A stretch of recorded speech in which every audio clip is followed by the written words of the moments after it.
Hi everyone, I'm Ali GREYMOND. Today I'm continuing to answer questions about OCD recovery. These are questions that you left below my video, asking you to ask questions if you have any. First question is it possible to always ignore OCD thoughts? I feel like sometimes when my anxiety is very high, I have to do breathing exercises to calm myself down. Otherwise, it is too difficult. In that case, is it important to keep anxiety levels low throughout the day using mindfulness? So, okay, there's a few things that we need to talk about here. So, the short answer is it possible to always ignore OCD thoughts? No, it's not possible. If it was possible, people would not get OCD in the first place. You can't go from paying attention to OCD thoughts to suddenly not.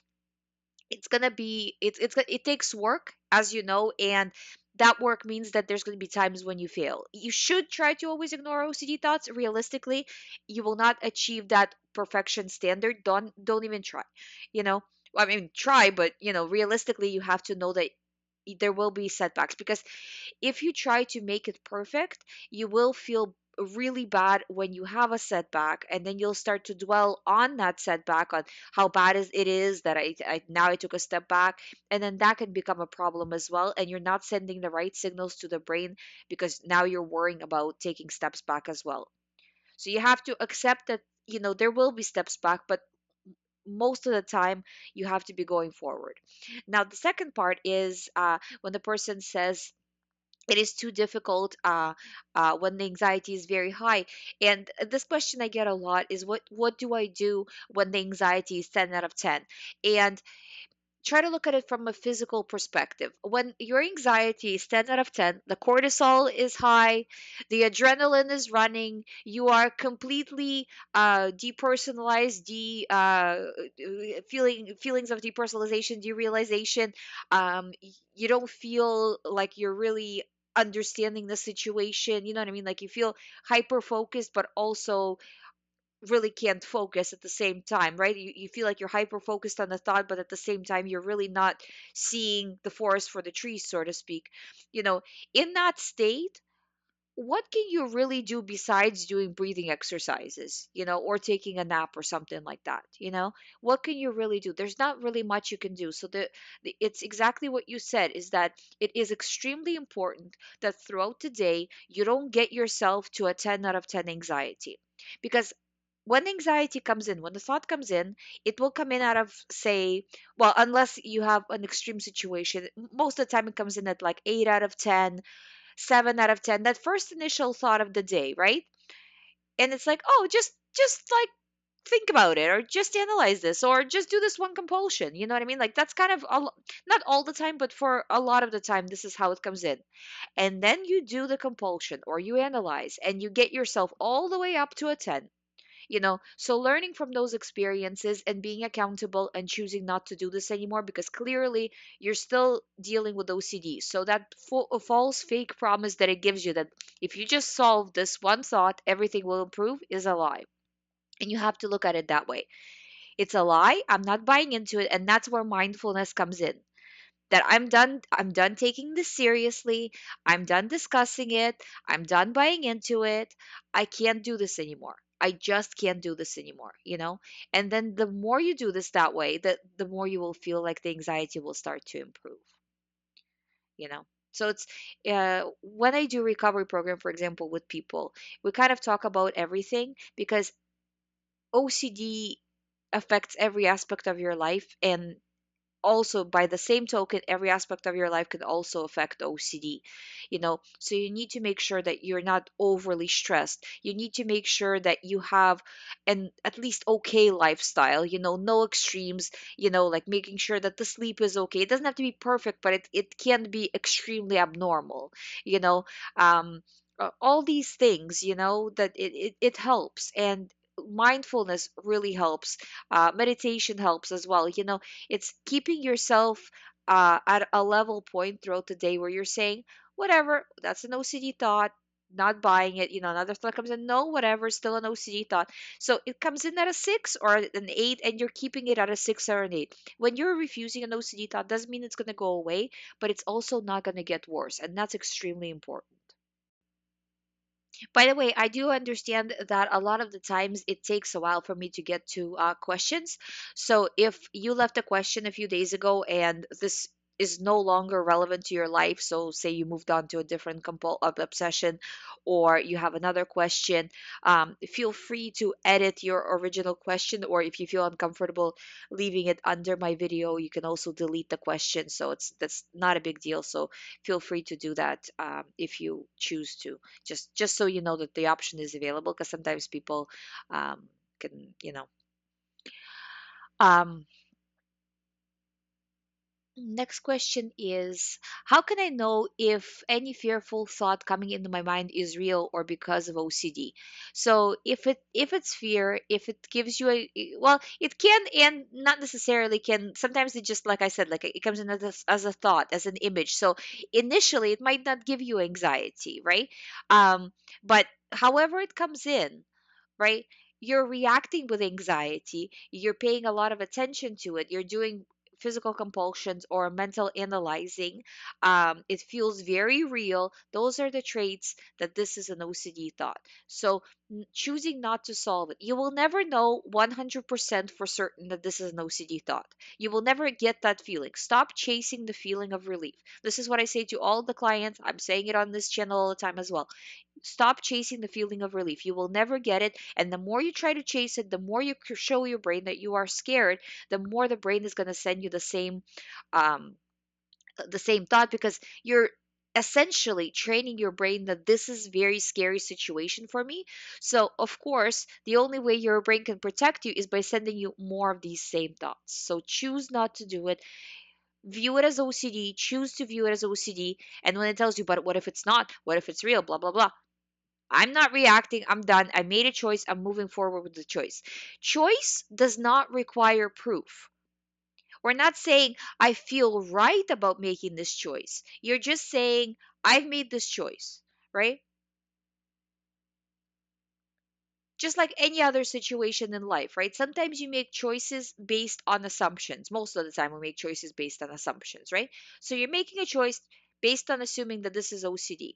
What if it's not? Well, when you for sure know that it's not, then you can make a different choice. In 10 years, I have not seen one person one time say, oh, I thought this thought was OCD, but it turned out to be real, you know?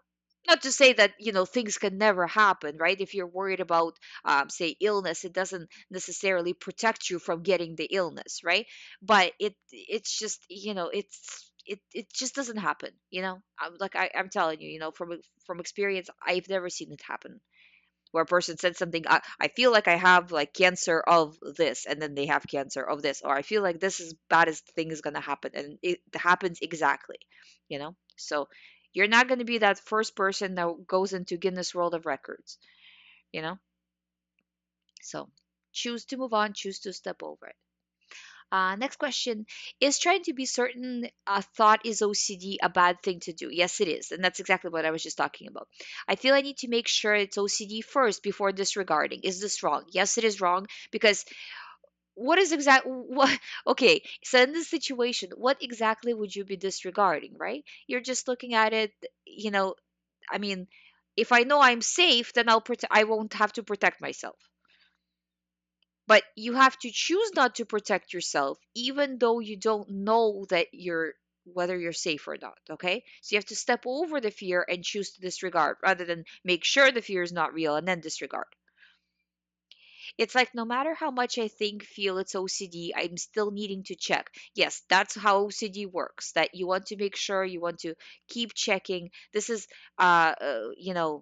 obsessive compulsive disorder. You're obsessing and then you're doing compulsions, in this case, checking. So you have to do ERP, exposure, which is the thought, and response prevention, preventing the response of fear or compulsion or any kind of a response.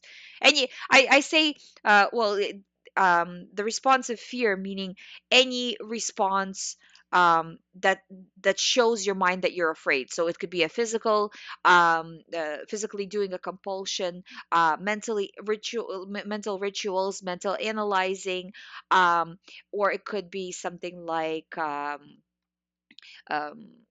like avoiding or asking for reassurance, all those things show the same message to your brain that you are afraid. The more you show your brain that you're afraid, the more thoughts you get, because your brain is trying to protect you from these thoughts, so it's sending you more of them to make sure that you are aware.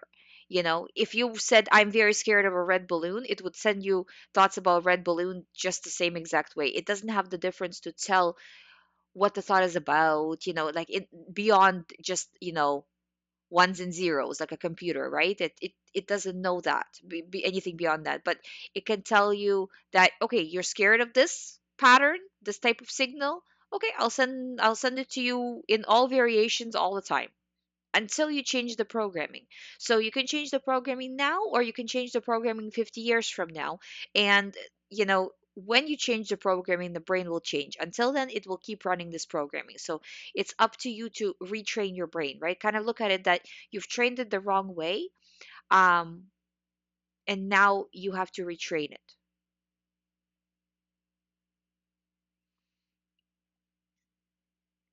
Hi, Ali. I had such an interesting question. Is nervous tics somehow related to OCD? In childhood, I had nervous tic. Now I have a mix of tic and OCD. I see some similarities in them. If I know how to get rid of OCD, how then do I get rid of a tic? Is it the same for OCD or not? I mean, not a simple tic, but something more complicated, like combinations of the movements to do, which I have strong wish and feel big pressure if I don't do that. Thank you for doing these videos. So, okay, I'm not a huge fan of differentiating anxiety, let's call them situations, okay? Because really it comes down to the same thing. So you feel huge pressure to do something and then you do it, right? That we're calling this a tip. Then with OCD, we're saying you feel like you need to do a compulsion and then you do it. Okay, we're calling that OCD. Um, you know, you're obsessing about a thought, we're calling it intrusive thought. You're obsessing a lot about a thought, we're calling it OCD. You're obsessing about, you say you have a fear of snakes, we're calling it a phobia. You know what I mean? It's all the same thing. It's all anxiety. You have to do ERP for all of it. The more you follow what your brain tells you to do or not to do, or you have to do this or something bad will happen, or you have to do this because you know what I mean? It's all anxiety, and you have to do ERP to stop it, right? Because the more you follow it, the worse it's going to get. And nothing is enough, right? It's like it just wants more and more from you. So you have to choose not. Have to find the strength to at least reduce these compulsions. And the more you reduce them, the more you will feel free from them. And it will be easier to take the following step. The beginning is always the hardest, So, of course, they're related. They're all anxiety based, nervousness, anxiety, however you want to call it. It's really this, it's not, I mean, it's not the same thing, but it's too close to really kind of differentiate, because the recovery process is pretty much the same. You know, it's the more you pay attention to something, the more it grows. The less you pay attention to something, the weaker it becomes. So I would say just try to do it that way. Try to look at it that way. The more you adapt the same strategy, I would say even further. Um, you know People who get OCD, and I'm sure some of these other things, at least if not all of them, are very sensitive people to begin with. So they were sensitive before they actually ended up with this issue, with this specific OCD or anxiety issue. So after you recover, it's a good idea to work on the sensitivity as well. So if there's something that triggers you, something that you're very sensitive to, like a real life stuff, right? Work on that as well, and do ERP for that as well, because you need to toughen up, in real life. Um, Even going past the OCD thoughts, so you don't get yourself caught back into OCD again, or into these situations again. So that's just kind of my general advice about these situations. I find a lot of the times doctors make it complicated, and it's really not that complicated. You just have to do ERP. You know, the reason why I personally sometimes, like, I'll discuss specific OCD themes. It's not like me being kind of like hypocritical with that. It's just to um, talk about the specific um, details of what you do in those specific situations that you deal with, within the theme, right?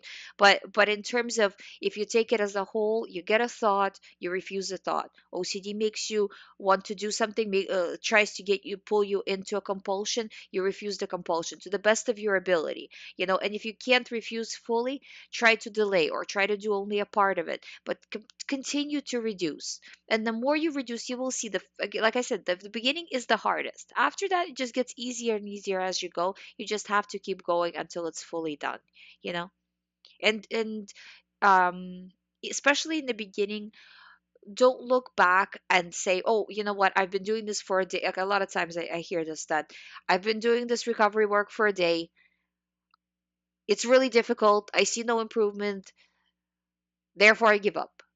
It took you way longer than a day to get into this situation, it's going to take you longer than a day to get out of it, right? So kind of just being patient with it, pushing forward. Week to week you should see a difference though. So if you started, say for example, doing active recovery work last week, this week you should see some changes. It's not going to be like it's gone, but it's going to be like, oh, maybe I had a few moments where I didn't have OCD, or a few moments where my OCD was lighter, or this specific compulsion trigger doesn't bother me so much anymore. So you should be seeing improvement, especially in the areas that you are actively working on. you know if you don't see improvements week to week, to put it plainly, you're not pushing hard enough. You need to do more exposures, more refusing, at least more delaying. You need to do more. So try to look at it as a ratio over the course of the day. So say if you're doing 50 compulsions a day and twice you refuse, of course it's better than zero, but it's not enough. So you need to do more and more and more each day. So even, okay, so you start out twice, tomorrow do 3 times, then 4 times, and soon you will start to catch that momentum and riding the wave, and it won't be as difficult. Like I said, it's always the worst in the beginning, because you're learning to do this. It's hitting you the hardest. You're at a disadvantage in the beginning, but you will get through this period, and everything else from there gets easier. And keeping going, a lot of the times I see people start to, at first it's difficult, they get through it, they start to go really strong, and then at about like 2 out of 10, 1 out of 10 OCD, they kind of stop doing the work because it really doesn't bother them anymore. And then, you know, it's not good, because then if something stressful happens in your life, you might start to slide back into OCD, because you've never really finished the recovery work. So you have to get it to a zero. you know or if say for example, you have a type of OCD thought that's kind of everybody worries about it. Say you have like relationship OCD. Well, most people have at least like a little bit of a concern about their relationships. So, but getting it to in those situations, or say like, you have OCD about finances, getting it to the same level that everybody else has it, like that's kind of like the general standard, you know but finishing the process, because if you still feel that you are very sensitive to the topic, that's a soft spot that can create a problem later on in life. I'm going to end it here for today. I understand I have a lot more questions, and I will keep answering them. Thank you so much for watching. I do daily videos. If you haven't subscribed yet, please subscribe.